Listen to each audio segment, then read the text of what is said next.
Salut, c'est Tony, j'espère que vous allez bien et que votre business e-commerce se déroule à merveille. Dans cette vidéo, on va voir comment choisir votre nom de domaine pour votre site e-commerce.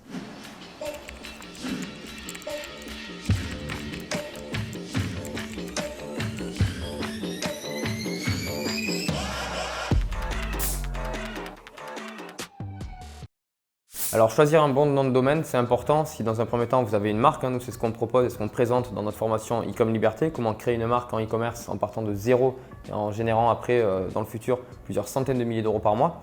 Une chose importante dans le choix de votre nom de domaine, c'est que dans un premier temps, le nom de domaine va montrer l'univers de votre marque. Ça va aussi présenter le choix stratégique de votre marque. Ça va aussi on va aussi voir un petit peu. Ça va aussi vous aider dans la croissance de votre marque, de votre site e-commerce. Si par exemple vous prenez un domaine expiré, donc après il faut faire le choix d'un bon domaine expiré. Et voilà, ça va être important pour toutes ces choses. Donc on va voir ça tout de suite. Alors le point numéro 1, c'est de faire attention et de s'assurer qu'il y ait la disponibilité du .com. Le .com, c'est selon moi le plus intéressant des noms de domaine. Après, ça dépend où est-ce que vous vendez. Si vous vendez un .fr, bien entendu, le .fr sera très intéressant, mais essayez de dupliquer un .fr avec un .com ou un .de avec un .com, un .es avec un .com, un .it avec un .com, etc. C'est beaucoup mieux. C'est beaucoup mieux qu'un .xyz, .store, .shop, voilà. C'est beaucoup mieux que tout ça. Ce à quoi il faut faire attention aussi, c'est souvent les .com, souvent et la marque est déposée à l'INPI. Alors l'INPI, c'est ici qu'on va enregistrer notre marque quand on souhaite ne pas se faire récupérer la marque plus tard par une autre société quand on souhaite vendre, etc. Voilà, quand on veut vraiment déposer notre marque et la protéger.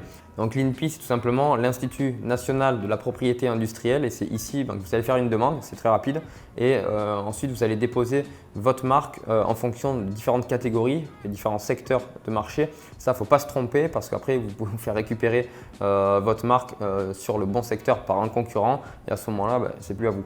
Donc voilà, après il y a toujours des recours derrière, etc. Mais voilà, faut faire attention à ça et la déposer dans le bon secteur et la bonne catégorie. Le deuxième point, ça va être qu'il va falloir faire attention au choix de votre nom de domaine, au choix de votre marque. La meilleure chose, c'est qu'il soit assez court, c'est qu'il soit facile à mémoriser, facile à taper, que ce soit au clavier ou bien par téléphone, pour que les personnes s'en souviennent et que ce soit plus simple après pour revenir sur votre site, que ce soit plus simple aussi lors du bouche à oreille, que les gens s'en rappellent, etc. Voilà. C'est important pour toutes ces choses. Après, c'est la meilleure chose à faire. Ce n'est pas toujours le cas, il y a des marques de luxe qui sont très connues et où les noms sont très compliqués à prononcer, mais les gens y vont quand même. La meilleure chose, c'est que vous ayez un nom qui soit facile à écrire, facile à mémoriser, facile à épeler et qui soit aussi facile à prononcer. Donc ça, c'est les 4 meilleures choses. Si vous avez la possibilité de trouver un nom de marque comme ça, c'est la meilleure chose, foncez. Alors la troisième chose, ça va être d'essayer de trouver un nom de domaine avec un mot-clé en rapport ou des mots-clés en rapport avec votre produit, en rapport avec votre marque. Donc le perfect match, c'est très intéressant en SEO, pour du SEO, parce que vous avez déjà dans votre nom de domaine le mot-clé ou les mots-clés principaux de votre site. Donc ça, c'est extrêmement intéressant. Si après vous faites des articles de blog, vous avez un bon SEO, vous faites de la publicité, etc., vous allez très rapidement vous positionner en tête avec ce mot-clé. Donc ça, c'est vachement intéressant. Et faire sens aussi à la première lecture, c'est-à-dire par exemple quand la personne va lire le nom de domaine, il y a directement le mot-clé principal ou les mots-clés principaux. Donc il ne faut pas en mettre 40 mais 2 maximum. Et déjà c'est vachement intéressant, les personnes seront plus enclins à cliquer dessus et à venir visiter le site plutôt que si c'est un mot-clé qui n'a rien à voir. Donc voilà, ça c'est important de bien le souligner. Ça fait aussi figure d'autorité si vous avez un perfect match dans votre thématique. Le point numéro 4, ça va être l'utilisation des domaines expirés. Donc ça c'est très intéressant. Il y a beaucoup de sites qui répertorient des domaines expirés. Ça va vous permettre en fait de récupérer un domaine qui a déjà eu de l'ancienneté, de l'existence et on va récupérer donc tous les antécédents pour ensuite récupérer pour nous et retravailler après derrière donc toute l'image de marque, tout notre SEO, le blog, toutes ces choses derrière pour essayer de profiter en fait de l'ancienneté de ce nom de domaine et afin qu'il nous propulse vers les premiers résultats de Google par exemple. Donc ça c'est extrêmement intéressant. Je partage un site qui est sympa, sur lequel j'ai déjà acheté un nom de domaine expiré qui s'appelle Udot, qui est vraiment pas mal par rapport à ça. Vous pouvez mettre des alertes, etc. Donc ça c'est vraiment super. Et il y a aussi vous pourrez aller voir sur le site, il y a aussi des personnes qui font chaque semaine et chaque mois des vidéos pour présenter les différents noms de domaines qu'il va y avoir, qui sont expirés, les domaines intéressants, ceux qui valent le coup, un peu moins le coup, etc. Et ils montrent donc les avantages, les inconvénients de tous ces types de domaines.